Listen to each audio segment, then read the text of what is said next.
വനംവകുപ്പ് അടച്ചുപൂട്ടിയ കാന്തല്ലൂർ സേതു പാർവതിപുര റോഡ് പൊതുജനങ്ങൾക്കായി തുറന്നു നൽകണമെന്ന ആവശ്യം ശക്തമാകുന്നു.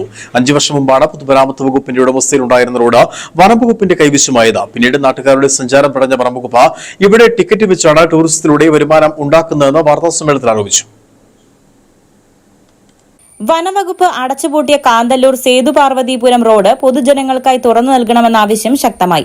5 വർഷം മുമ്പാണ് പൊതുമരാമത്തിന്റെ ഉടമസ്ഥതയിലുണ്ടായിരുന്ന റോഡ് വനംവകുപ്പിന്റെ കൈവശമായത്. പിന്നീട് നാട്ടുകാരുടെ സഞ്ചാരം തടഞ്ഞ വനംവകുപ്പ് ഇവിടെ ടിക്കറ്റ് വെച്ച് ടൂറിസത്തിലൂടെ വരുമാനം ഉണ്ടാക്കുകയാണെന്ന് വാർത്താസമ്മേളനത്തിൽ അറിയിച്ചു. ഇവിടെ സഞ്ചാരികൾക്ക് പ്രവേശിക്കാൻ ആളൊന്നിന് 300 രൂപ ഫീസ് വാങ്ങിയാണ് വനംവകുപ്പ് ടൂറിസം പദ്ധതി നടപ്പാക്കുന്നതെന്നാണ് പരാതി. ഇതിനെതിരെ കാന്തല്ലൂർ മുൻ ഗ്രാമപഞ്ചായത്ത് പ്രസിഡന്റ് PT തങ്കച്ചൻ, പൊതുപ്രവർത്തകരായ സിജോ ജോസഫ്, കോയ അമ്പാട്ട് എന്നിവരുടെ നേതൃത്വത്തിൽ മനുഷ്യാവകാശ കമ്മീഷന് മുന്നിൽ സമർപ്പിച്ച മാസ് പെറ്റീഷന്റെ അടിസ്ഥാനത്തിൽ ദേവികുളം സബ് കളക്ടറുടെ നേതൃത്വത്തിൽ സംയുക്ത റോഡ് പരിശോധന നടത്തി. ഇത് റവന്യൂ ഭൂമിയാണെന്ന് പൊതുമരാമത്ത് വകുപ്പിന് കൈമാറിയ ഭൂമിയാണെന്നും കണ്ടെത്തി. പഞ്ചായത്തുകൾ തമ്മിൽ ഏറ്റവും അടുത്ത ദൂരം കുറവായിട്ട് ബന്ധിപ്പിക്കാനുള്ള റോഡാണ്. കാരണം വട്ടവടയ്ക്കും കാന്തല്ലൂരായിട്ട് 35 കിലോമീറ്റർ ദൂരമേ മാത്രമുള്ളൂ. മാട്ടുപ്പെട്ടിയുടെ പ്രദേശത്ത് 16 കിലോമീറ്റർ മാത്രമേ ദൂരമുള്ളൂ ഈ പഞ്ചായത്തിലേക്ക്. കാന്തല്ലൂർ പഞ്ചായത്തിനും ഈ 3 പഞ്ചായത്തിൽ ജനങ്ങൾക്ക് ഏറ്റവും അടുത്ത് തന്നെ ആശുപത്രിയും സ്കൂളുമായിട്ട് ബന്ധപ്പെടുവാനായിട്ടും ഈ സേതു പാർവതി റോഡ് വളരെ അത്യാവശ്യമായ കാര്യങ്ങളാണ്. അവിടെ നിരവധിയായ ആദിവാസികളാണ് താമസിക്കുന്നത്.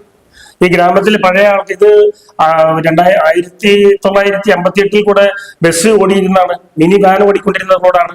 അപ്പോൾ അന്ന് യാത്ര ചെയ്യാനായിട്ട് ആകെ 1-2 വാൻ മാത്രം അതിൽ ഓടിക്കൊണ്ടിരുന്നുള്ളൂ.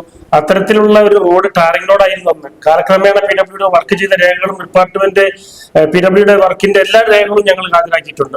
1927 മുതലുള്ള ഈ റോഡിന്റെ രേഖകളും കണ്ടെത്തിയിട്ടുണ്ട്. വട്ടവട, ദേവികുളം, കാന്തല്ലൂർ പഞ്ചായത്തുകളെ എളുപ്പമാർഗത്തിൽ ബന്ധിപ്പിക്കുന്ന റോഡാണിത്. 3 പഞ്ചായത്തുകളിലെയും മൂന്നാർ ഭാഗത്തേക്കുമുള്ള ആയിരക്കണക്കിന് ആളുകൾക്ക് നിത്യേനയുള്ള ആവശ്യങ്ങൾക്കായി ആശ്രയിച്ചിരുന്ന റോഡാണിത്.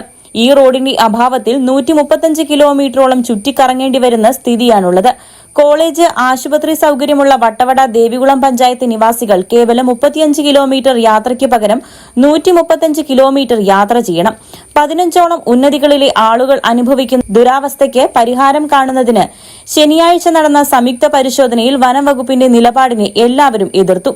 റോഡിന്റെ അടിയന്തര പ്രാധാന്യം സബ് കളക്ടർ ഉൾപ്പെടെയുള്ളവരെ ബോധ്യപ്പെടുത്താൻ കഴിഞ്ഞിട്ടുണ്ടെന്നും ഈ സാഹചര്യത്തിൽ മനുഷ്യാവകാശ ലംഘനം നടത്തി ജനങ്ങളെ ബുദ്ധിമുട്ടിക്കുന്ന വനംവകുപ്പിന്റെ കടുംപിടുത്തം അവസാനിപ്പിക്കണമെന്നും റവന്യൂ രേഖകളിൽ റവന്യൂ ലാൻഡായി കിടക്കുന്ന ഈ റോഡ് എത്രയും വേഗം തുറന്ന് ജനങ്ങൾക്ക് നൽകണമെന്നും പരാതിക്കാർ ആവശ്യപ്പെടുന്നു.